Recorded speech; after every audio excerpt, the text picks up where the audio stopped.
The Surrey model who says she was kidnapped and held hostage in Italy has been described as naive by her friend today. But Carla Bellucci told ITV News Chloe Ayling wouldn't make up the story. Even her lawyer has spoken about investigators apparently initially casting doubt on what happened. Here's Simon Harris. 24 hours ago, Chloe Ayling happily posed for pictures but offered little in the way of detail about her ordeal. Today, there was no sign of her at her mother's home at Coulsdon in South London, and no answers to the growing questions. But it seems she will soon reveal all. Miss Ayling's agent said she was determined to raise awareness and shine a light on this terrible crime. She and her agent were said to be considering a number of offers from newspapers and other media outlets to tell her story. That story apparently involves being lured to an apartment in this block in the Italian city of Milan, where she was allegedly drugged and then stuffed into a bag demonstrated here by an Italian police officer. She believed she was going to be sold on the internet. Now it's emerged Miss Ayling went shopping for shoes with her alleged kidnapper, Łukasz Paweł, a Polish man living in Britain. He's now under arrest in Milan. And Miss Ayling's lawyer admits the police had doubts about her account. At first, it seemed incredible that a person, along with others, kidnapped a girl, and then after a week, because of particular reasons, carried her back to the consulate, which was heavily guarded by military forces for security reasons, effectively handing himself to the police. This was initially questioned by investigators, but the story was proved to be true. Carla Bellucci, who runs a model agency, is a close friend of Miss Ayling. I feel that Chloe is a naive girl. I think she could be misled quite easy, but I mean, obviously she's my friend. I'm gonna back it, you know, what she's saying is the truth. I can't see her being behind anything that's not, you know, I can't see it. Can you turn slightly side on, darling? That's it, that's better. Tonight, Chloe Ayling's agent released a statement insisting her story remains unchanged. She was lured to Italy under false pretense, drugged, kidnapped and held captive for 6 days. Simon Harris, ITV News, Coulsdon. It is a grim list that gets longer as the year goes on. 2 more teenagers have lost their lives to knife crime on London streets. Jermaine Gopal was just 15 and a schoolboy. He was stabbed to death in Thornton Heath, and Daniel Namanga, who was 19, was found with knife wounds outside a club on the Old Kent Road before he died of his injuries. The scourge of knife crime has seen 15 murders of teenagers so far this year, a worrying surge which has prompted the Home Secretary to declare her support for stop and search.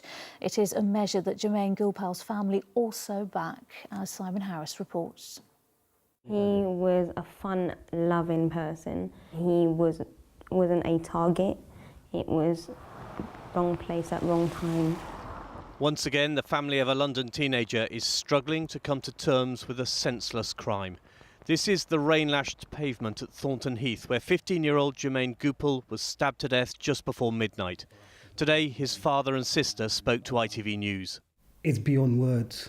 It's really disappointing to know that they've taken a young life unnecessarily, and yeah, it's quite, you know, painful.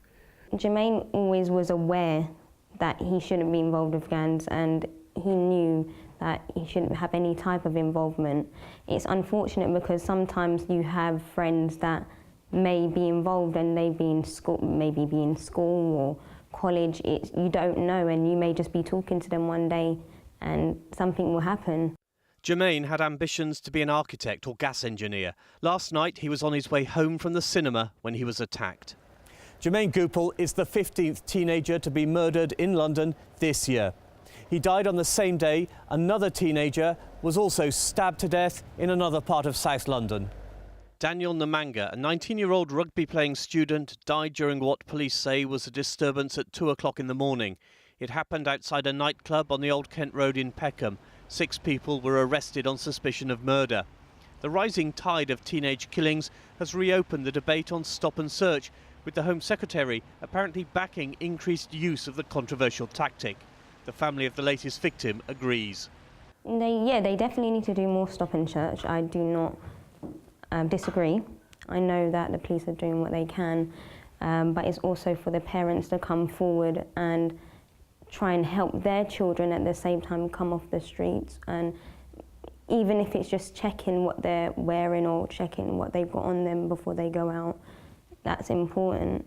Scotland Yard said the investigation into Jermaine's murder was at an early stage and no arrests had been made. Simon, we just saw there Jermaine's family giving their support for more stop and search. It's something that officers would like to use more of, but it is also very controversial. It is controversial. The Met's new Commissioner, Cressida Dick, believes the public will support more stop and search if it's effective in tackling knife crime and the recent spate of acid attacks. And today, the Home Secretary appeared to agree. Amber Rudd told The Times, "The power is a vital tool to keep the public safe, and officers who use it correctly should have the full support of the public and commanding officers. But there is, of course, two sides to stop and search. In some communities, there is a lot of distrust of this particular police tactic." The problem with stop and search is it is a blunt instrument. It is used disproportionately against our community. They say that we're 6 times more likely to be stopped than a white person. But I'm telling you, the figures for some young black kids, especially young black kids who live on estates, is we're 20 and 30 times more likely to be stopped. It is, of course, worth putting into context the scale of the problem of teenage killings. Last year in London, 12 teenagers were murdered in the whole of 2016. This year so far, 15 have been killed. All right, concerning figures. Simon, thank you. Good evening. It was shortly before 7 o'clock this morning when, to the horror of passengers on board, a double-decker bus crashed into the front of a shop in South London. 2 people had to be freed from the upper deck, while a nurse travelling on the bus was the first to help injured passengers and the driver. She told ITV News London he'd blacked out just before losing control. Well, the bus hit a shop on Lavender Hill near Clapham Junction station in Battersea. Simon Harris reports from the scene. It could have been so much worse. The number 77 ended up embedded in the front of a shop. The building's roof sliced through the upstairs of the double-decker. Although 10 people were hurt and 2 passengers trapped, none of the injuries were life-threatening. But for those involved, it was a traumatic and sudden end to their journey. I'm a nurse, so I ran upstairs and there were 2 people trapped in the front. One of them was pinned up to here. And she was bleeding and I had her blood all over me, actually. And there was another one pinned on the other side. What it looks like he hit a pole and then he hit the corner of the building. The bus crashed just before 7 o'clock on Lavender Hill near Clapham Junction. A local cafe owner dialed 999 and was among the first to try to help. I didn't see the bus driver. I saw 4 or 5 people upstairs, they were injured. But I tried to go more closer, but I couldn't because the building might collapse. Fire crews cut open the front of the bus to free the passengers trapped upstairs and then lowered them to the ground where they were treated by paramedics. The final rescue was almost 2 hours after the crash. With all the casualties and passengers safely off the bus, the next challenge is to get it out of the building. Until that happens and the shop front is shored up, this busy road can't reopen. Transport for London promised a full investigation. The bus's onboard video cameras and the driver's account could be crucial evidence. I spoke to the bus driver as well, and he said he passed out before the bus. So we think he had some kind of fit or something.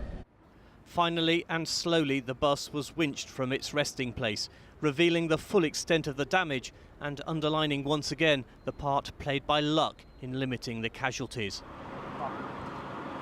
Remarkably, the bus was able to be driven under its own power from the scene of the crash to a waiting tow truck. Simon Harris, ITV News, Lavender Hill.